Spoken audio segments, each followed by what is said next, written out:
Bom dia, irmãos. Paz seja com todos. Amém? Vamos dar início à nossa escola bíblica. Nós somos um pouquinho atrasados, mas não é muito, não, né?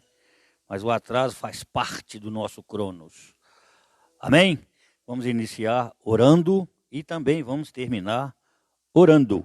Porque para nós fazermos uma boa leitura, para que o Espírito Santo nos ajude a entender, a guardar e praticar o que está na palavra, nós precisamos primeiro fazer uma oração, ou orar para ler a Bíblia. Amém? Pai nosso que estás nos céus, santificado seja o teu nome, venha a nós o teu reino, seja feita a tua vontade, assim na terra como nos céus. O pão nosso de cada dia nos dai hoje. Perdoa as nossas dívidas, assim como nós perdoamos nossos devedores. Não nos deixe cair em tentações, mas livra-nos do mal, pois teu é o reino, o poder, a honra e a glória para sempre. Amém. Senhor nosso Deus e nosso Pai, Senhor, muito obrigado pela noite de sono que nós tivemos. Muito obrigado, Senhor, por estarmos vivos até agora, que até que isso tem nos ajudado. Senhor, tem misericórdia de nós, da nossa nação, da nossa cidade e de todas as nossas autoridades, Senhor, eclesiásticas e espirituais, Senhor. Meu Deus, muito obrigado, Senhor. Muito obrigado, Senhor. Ó Espírito Santo, seja o mestre por excelência no nosso estudo, para que nós possamos assimilar bem o que o Senhor quer nos ensinar, o que o Senhor quer nos dizer. Amém e graças a Deus. Irmãos, no último estudo que eu estive aqui, eu comentei que na Bíblia tem 3 lugares que fala sobre o que Deus escreveu. Porque, lógico, a Bíblia, nós sabemos que ela foi inspirada mais ou menos 40 homens. Não é? A cada um ele tratou de um jeito e tratou de um assunto. Então, hoje eu vou falar um pouquinho dos 3 lugares aonde estão, que aparece o dedo de Deus. No Velho Testamento, aparece só em 2. E no Novo Testamento, é só em um lugar. Amém? Primeiro, Êxodo 31, 18. Êxodo 31, 18. Que diz assim: E tendo acabado de falar com ele no Monte Sinai, deu a Moisés as 2 tábuas do testemunho, tábuas de pedra, escritas pelo dedo de Deus. Então aqui é um dos primeiros lugares onde aparece o dedo de Deus escrevendo, porque ele inspirou mais ou menos 40 para que escrevesse a Bíblia. Esse é o primeiro lugar no Velho Testamento. O segundo lugar está lá em Daniel 5. Daniel 5. Que diz assim, eu vou ler só o verso 5 também. Porque para a gente entender tudo o que está aqui, as escrituras na parede. Aqui trata lá daquela orgia que o pessoal estava fazendo, né? Aí aparece um dedo lá na parede, que diz assim: No mesmo instante apareceram uns dedos de mão de homem e escreviam defronte do candeeiro na caiadura da parede do palácio real. E o rei via os dedos que estavam escrevendo. Aqui tinha aquele monte de pecado do pessoal, tem até a tradução aqui, né? Tekel, Nemé. É bom a gente fazer essa leitura, porque aí a gente entende um pouco melhor. Então, no Velho Testamento, aqui é o segundo lugar aonde fala do dedo de Deus. No Novo Testamento, está lá no Evangelho de João, 8. Evangelho de João 8. Que diz assim, aqui fala sobre a mulher adúltera. No verso 5, nós vamos ler do 5 até o 8 para a gente entender melhor o que é isso aqui. Aqui então é o primeiro lugar e o único no Novo Testamento. Diz assim: a lei nos mandou, Moisés, que tais mulheres sejam apedrejadas. Tu, pois, que dizes? Aqui é a pergunta que eles fizeram para Jesus. Isto dizia eles, tentando-o para terem de que o acusar.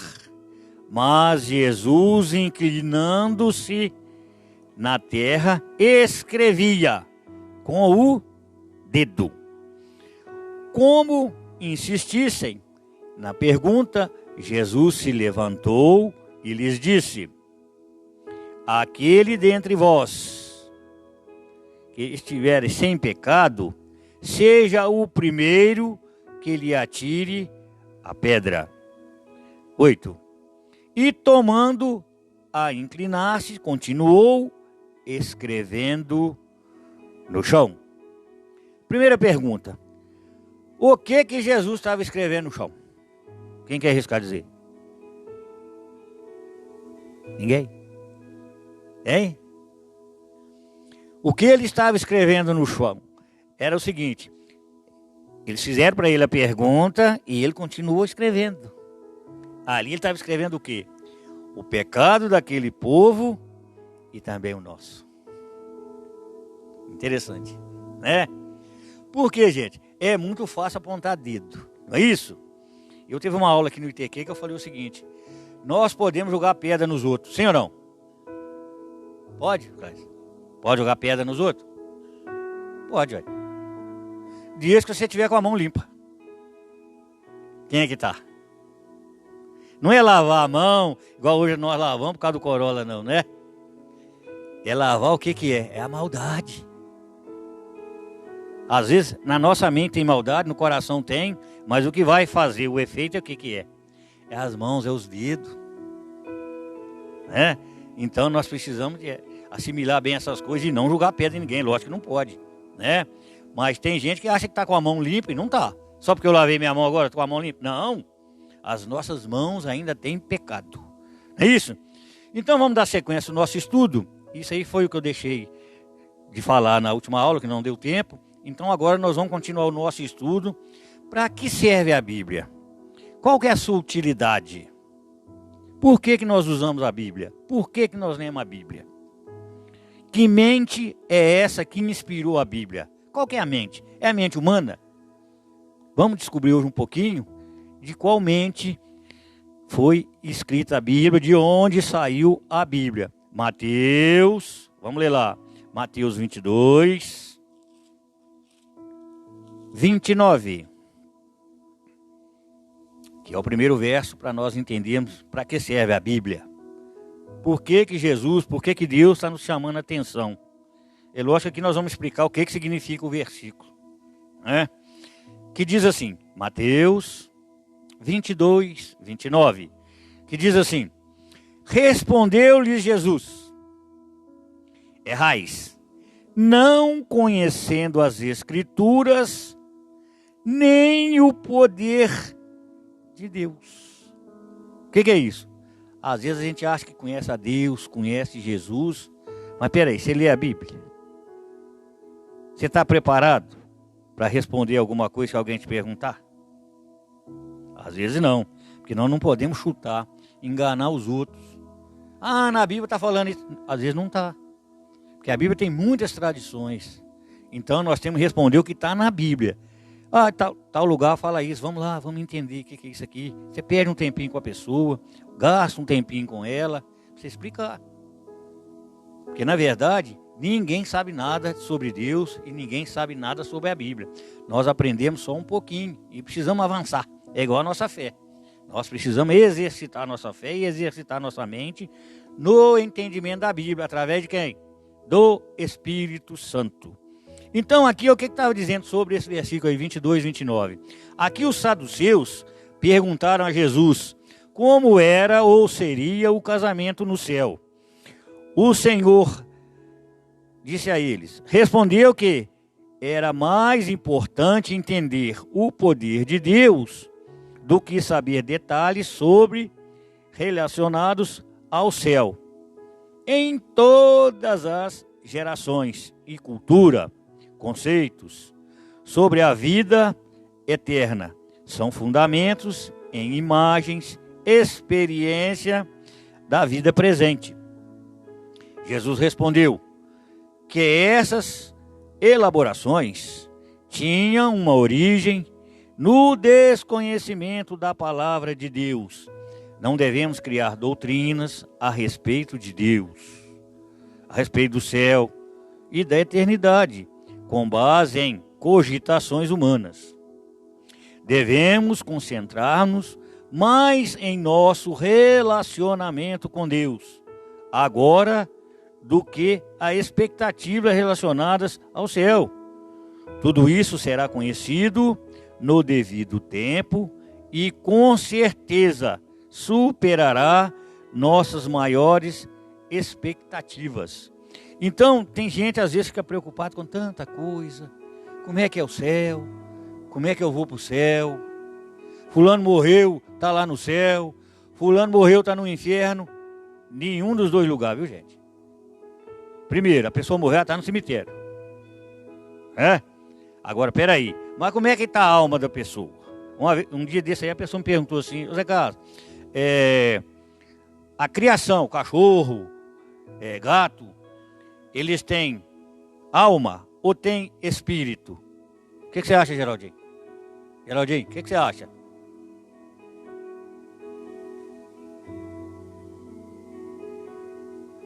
Criação tem o quê? Alma ou espírito?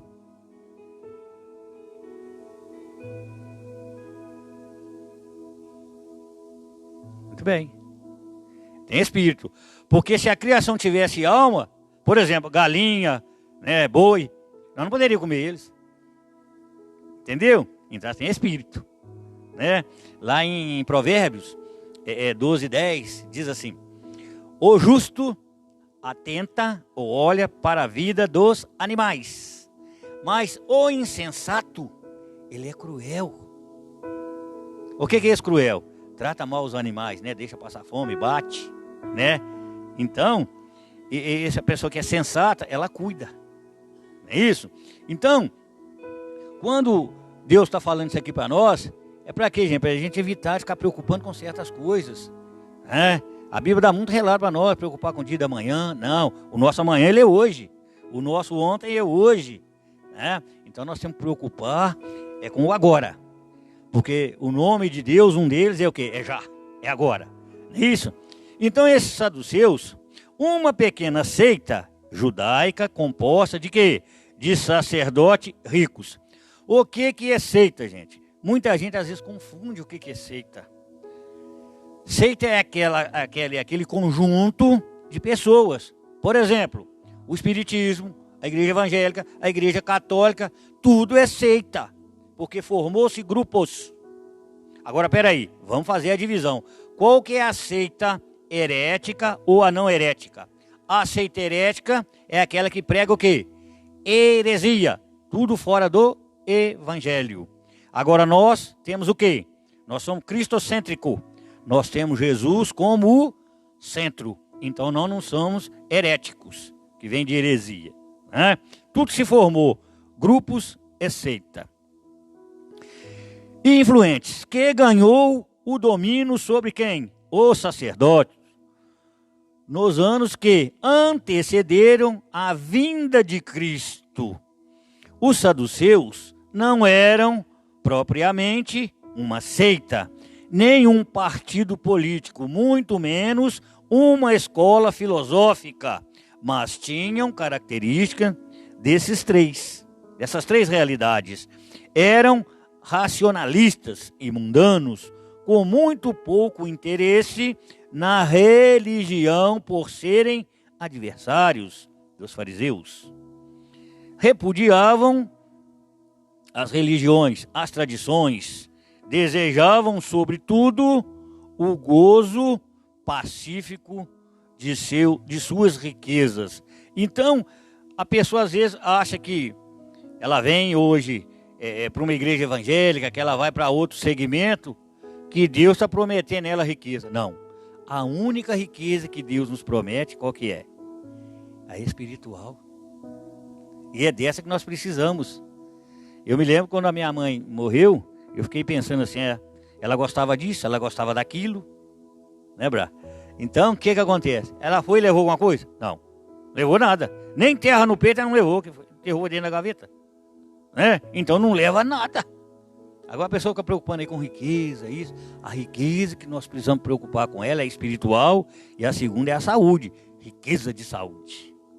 Né? Então por isso que Deus está divertindo aqui essas coisas aqui para nós não preocupar muito com isso não. Né? Porque tem gente que preocupa com essas coisas e nós não podemos deixar nos levar por isso. Lá em 2 Pedro 1, 20 e 21, nos ajuda a entender um pouco mais isto aqui. Segundo a de Pedro, por que usa essa expressão? Segunda a de Pedro. É a segunda carta que foi escrita, né? E segundo, por quê? Porque ele que escreveu, não fui eu, né? E nem ninguém aqui. O 20 e o 22. 20 e 21 que nós vamos ler. Segunda de Pedro 1, 20 e 21. Nós precisamos, irmãos, hoje, cada dia mais, é entender o que Deus quer falar com a gente. O que Deus quer tratar com a gente. Amém? Que diz assim: sabendo primeiramente isto, que nenhuma profecia da Escritura provém de particular elucidação. 21. Porque nunca jamais qualquer profecia foi dada por vontade humana. Entretanto, homens santos falaram da parte de Deus. Movido por quem? Pelo Espírito Santo. O que é isso aqui? Já nós vamos chegar numa parte muito boa aqui. A frase os homens santos de Deus falaram inspirados pelo Espírito Santo. Significa que a criatura não resulta do trabalho criativo, de invenção ou interpretação própria dos profetas. Deus inspirou os escritores. Então, sua mensagem é autêntica, confiável. Deus usou os talentos, a educação e a formação cultural de cada escritor. E ele cooperou com os escritores, de forma assegura que sua mensagem fosse fielmente comunicada através das próprias palavras que escreveram. Quando a gente se depara na Bíblia, o apóstolo Paulo gosta muito de usar essa palavra, cooperadores. Ali tem 2 O. Por que esses 2 O? É para andar junto. Você vê aí, cooperativa, para andar junto. Né? Então, quer dizer, Deus também foi um cooperador com esses escritores aqui, né? Agora, quando o Espírito Santo nos ajuda a fazer alguma coisa, a fazer algo, a entender alguma coisa, qual que é a função do Espírito Santo na nossa vida? É eu falar em línguas? Não. Qual que é a função do Espírito Santo? Está lá em Lucas 4, 18 e 19. Ele tem várias funções. Portanto, ele tem até vários nomes. Né? Lucas 4, 18 e 19. Aqui está uma das funções do Espírito Santo. Lucas 4, 18 e 19. Que diz assim: o Espírito do Senhor está sobre mim, pelo que me ungiu para quê? Evangelizar os pobres. Enviou-me para proclamar libertação aos cativos e restauração da vista aos cegos, para pôr em liberdade os oprimidos e apregoar o ano aceitável do Senhor. Irmãos, aqui quando fala que ele ungiu, até Jesus foi ungido. Ele precisava ser ungido para fazer alguma coisa? Não. Mas ele foi. Depois que ele foi ungido, é que aconteceu muitas coisas. Aonde está isso? Está lá em Atos. Depois nós vamos voltar aqui em Lucas. Atos 10. Atos 10. Atos 10. 10:38. Atos dos Apóstolos 10:38. Que diz assim: como Deus ungiu a Jesus de Nazaré, com quê? Com o Espírito Santo e com poder, o qual andou por toda parte, fazendo o bem e curando a todos os oprimidos do diabo. Porque Deus era com ele. Então, até Jesus precisou ser ungido. Então, quando está falando desta unção, é a capacitação, é o poder que está dando a quem? A ele. É o poder também que pode cair sobre nós. Por que eu estou falando pode cair? Porque a pessoa que tem o Espírito Santo, ela não faz certas coisas não. Porque às vezes a gente faz certas coisas ainda, e ainda diz que tem o Espírito Santo. Porque na verdade, todo mundo tem.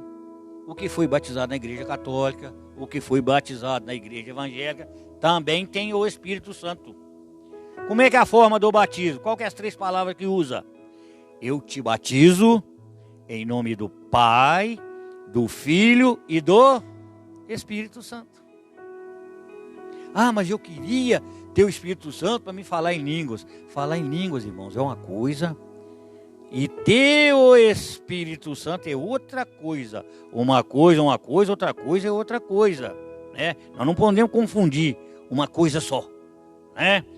Por exemplo, a pessoa que batizou e caiu na apostasia. O que é isso? Fraco na fé. Ela desviou dos caminhos do Senhor. Ela não saiu da presença de Deus. Por quê? A Bíblia fala que os olhos do Senhor, Provérbios 15:3, está atento. Ele está olhando para os bons e para os maus. Então, da presença de Deus, ninguém sai. Você sai dos caminhos. Amém? Então, vamos voltar aqui. Quando fala aqui que ungiu Jesus também precisou ser evangelizado, ser ungido. Então, quando está falando desses pobres aqui, para evangelizar os pobres. Quem que é esses pobres? Então nós só podemos evangelizar pobre. Uma pessoa que tem um bom poder aquisitivo, não. Não. Ali está falando do pobre de quê? De espírito. Tá? Não é financeiramente, não. É pobre de espírito. Quando diz aqui também aos cegos, o que é esse cego? É aquele que vê e não enxerga. Está vendo as coisas que estão acontecendo na vida dele, ele não quer arrepender, ele não quer largar o pecado, ele não quer deixar de fazer certas coisas. Então ele está cego espiritualmente. Porque tem muita gente assim. Só está faltando, pum, cair. Espiritualmente, né, deixa muito a desejar.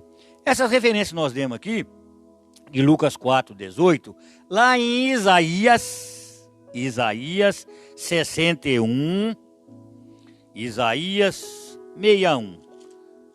Vamos dar uma ida lá, que é quase igual isso aqui, mas tem alguma coisa aqui diferente aqui. Isaías 61, 1 e 2. Isaías 61, 1 e 2. O título aqui é As Boas Novas da Salvação. Que diz assim: o Espírito do Senhor está sobre mim, porque o Senhor me ungiu para pregar boas novas aos quebrantados. Enviou-me a curar os quebrantados de coração e proclamar libertação aos cativos e a pôr em liberdade os algemados. 2. A apregoar o ano aceitável do Senhor e o dia da vingança do nosso Deus, a consolar todos os que choram. Tinha um rapaz aqui na Matriz, o magrinho, não sei se já morreu, tem tempo que eu não vejo ele.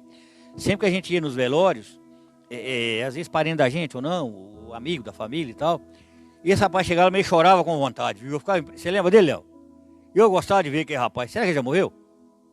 Nunca mais eu vi. Ele é um magrinho, né? Parece que ele é meio estrabismo, né? Que tinha. Então ele chorava com vontade. Parecia que ele chorava mais do que um parente da pessoa, né? Quer dizer, essas pessoas assim têm muita sensibilidade, né? Eu tenho dificuldade em chorar. Tem que ser uma coisa muito forte mesmo em chorar. Porque eu não choro fácil, não, né? Então, o que acontece? Tem gente que gosta de chorar, diz que é bom chorar para desvaziar isso aqui, né? Que aqui é tipo uma caixa d'água, né? Então a gente desvazia aqui o peso das vistas, né? Então eu tô precisando chorar, que meu olho parece que tem uma boia aqui, né? Não sei se é porque eu trabalhei de noite. Então, gente, vamos lá. Aqui Isaías comparou a libertação de Israel do Egito, na Babilônia, com o ano de jubileu, quando todas as dívidas eram canceladas. Gente, para Deus cancelar uma dívida nossa, meio... Hein?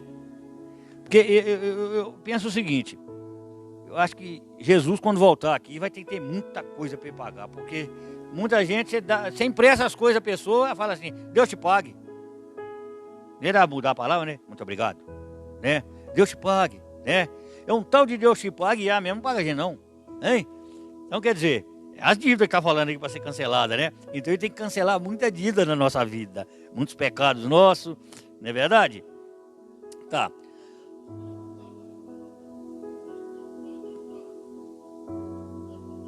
É verdade. É isso mesmo, Dimas.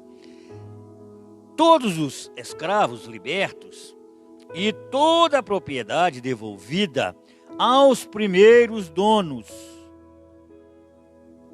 Mas a libertação do exílio babilônico não trouxe o que os judeus esperavam. Eles ainda eram o quê?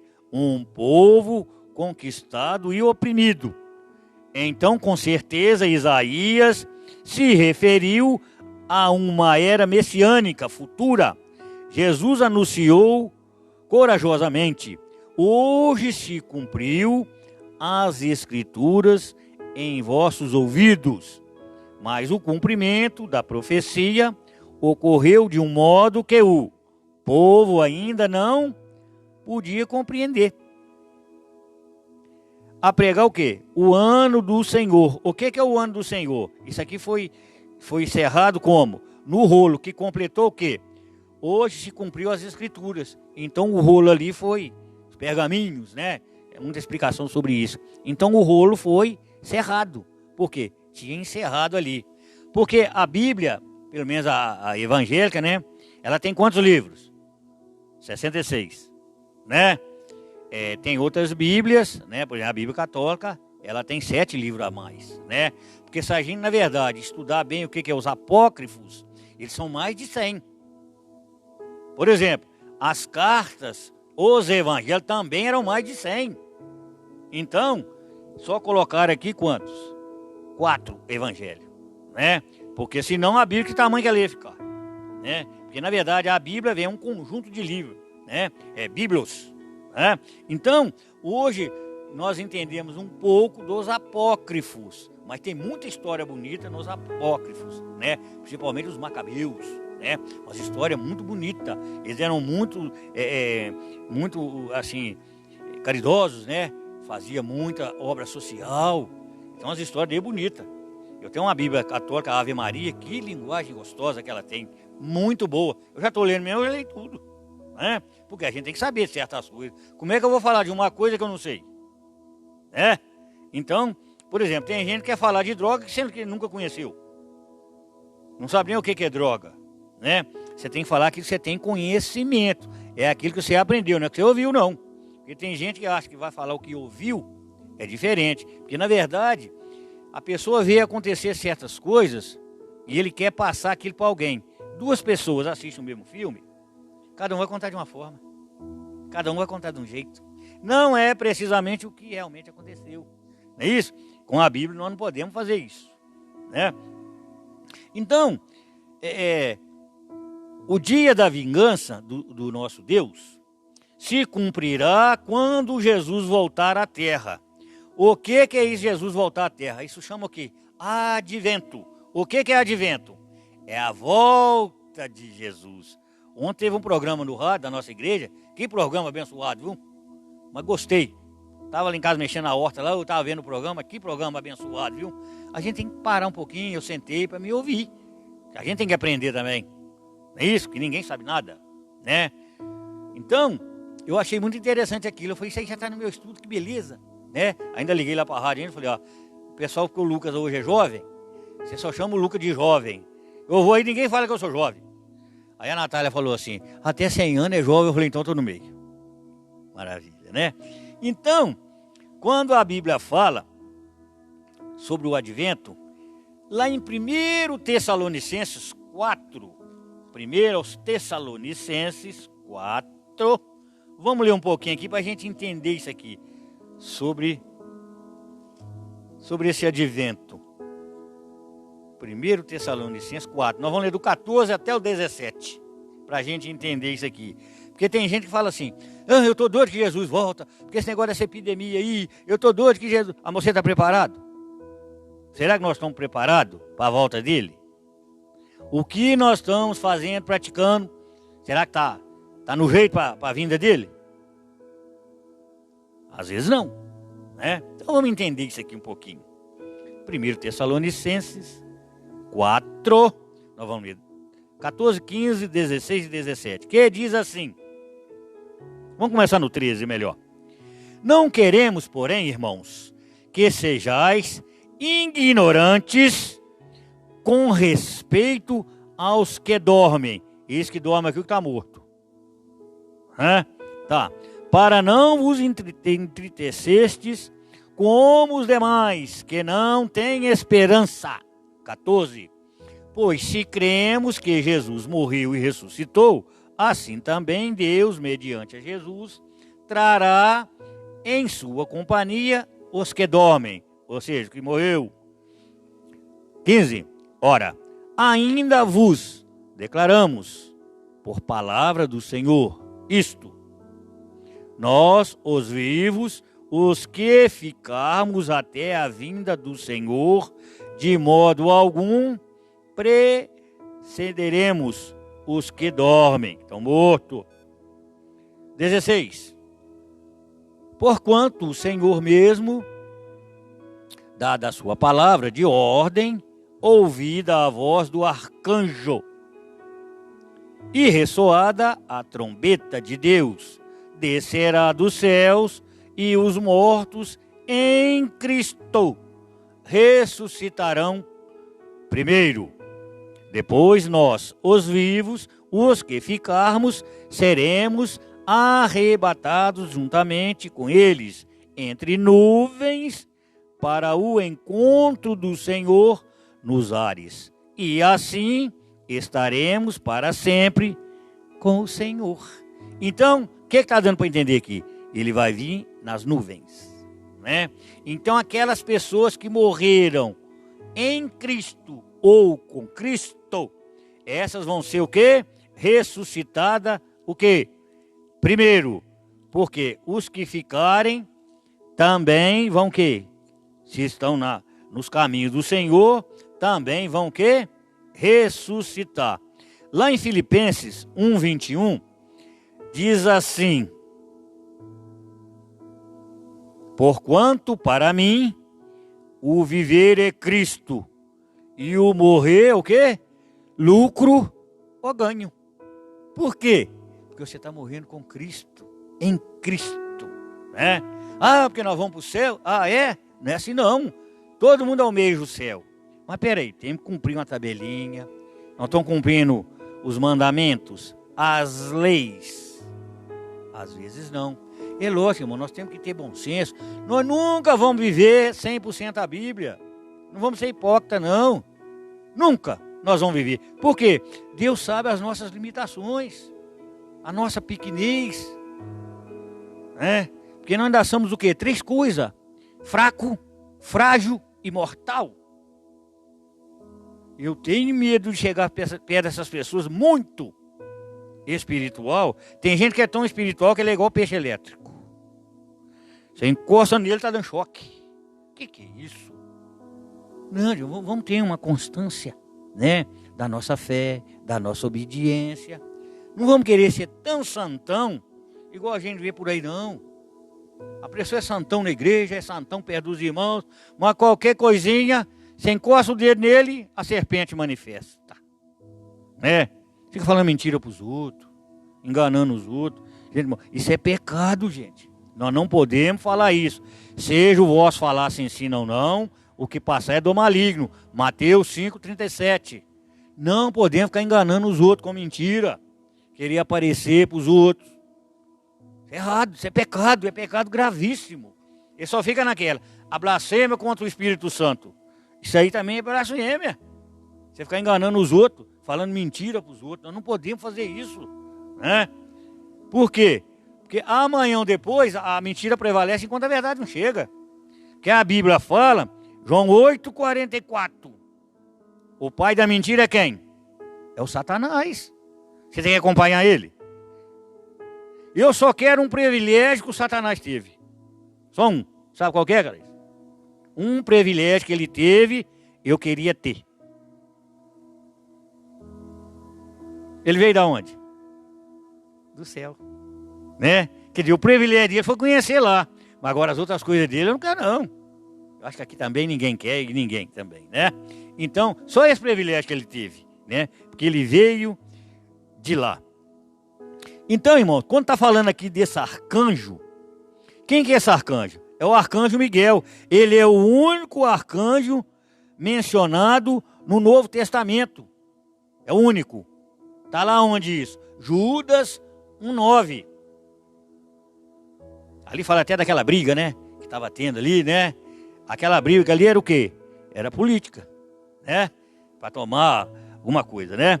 Então, ele é mencionado só ali, no Novo Testamento, em Judas 1,9. No Velho Testamento, ele está lá em Daniel 10, 13 e 12, 1, que é o arcanjo Miguel. Vamos fechar aqui com Romanos 11, 34 a 36. Romanos 11, só para nós fechar aqui o nosso estudo aqui. Está gostoso, mas nós temos horário. É isso? Romanos 11. Vamos ler o verso 34 a 36. Romanos 11. Que diz assim: quem, pois, conheceu a mente do Senhor? Uma pergunta. No título que no início nós falamos. Que mente é essa que inspirou a Bíblia? Então aqui está fazendo uma pergunta, né? Quem, pois, conheceu a mente do Senhor? Ou quem foi o seu conselheiro? Ele não teve conselheiro. 35. Ou quem primeiro deu a ele para que ele venha a ser restituído? 36. Porque dele e por meio dele e para ele são todas as coisas. Tem um hino muito bonito sobre isso, né, guys? Lindo, né? A ele, pois, a glória eternamente. Amém. Ninguém jamais entendeu plenamente a mente do Senhor. Ninguém foi seu conselheiro. Deus não deve coisa alguma a nenhum de nós. Isaías e Jeremias fizeram a mesma pergunta para mostrar que somos o quê? Incapazes de aconselhar a Deus e de retificar suas decisões. Isso está onde? lá em Isaías 40, 13 e Jeremias 23, 18. Somente Deus possui o poder e a sabedoria absoluta. Em uma análise final, todos somos totalmente dependentes de Deus. Ele é a fonte de todas as coisas. É Ele o poder que sustenta e governa o mundo em que vivemos e criou tudo para a expressão da sua glória. O Deus Todo-Poderoso merece o nosso louvor. Amém? Na próximo domingo, seja eu, seja outra pessoa, vai estar aqui também nesse mesmo horário, para nós dar prosseguimento para que serve a Bíblia e a qual a sua utilidade. Amém? Vamos orar? Senhor nosso Deus e nosso Pai, muito obrigado, Senhor, pela sua santa palavra. Ó Espírito Santo, muito obrigado por ter nos dado esse privilégio de ler e aprender um pouco mais da sua santa palavra. Senhor, abençoa a nossa igreja, a nossa cidade, as nossas autoridades. Abençoa, Senhor, a nossa família. Nos livra, Senhor, desse vírus, Senhor. Proteja, Senhor, a nossa cidade, a nossa nação. E aquelas pessoas, Senhor, que possuíram esse vírus, dê-lhes a cura. Senhor, tem misericórdia dos médicos, dos enfermeiros, Senhor. Sara a nossa nação. É o que nós te pedimos e te agradecemos. Em nome do Pai, do Filho e do Espírito Santo. Amém. Bom dia.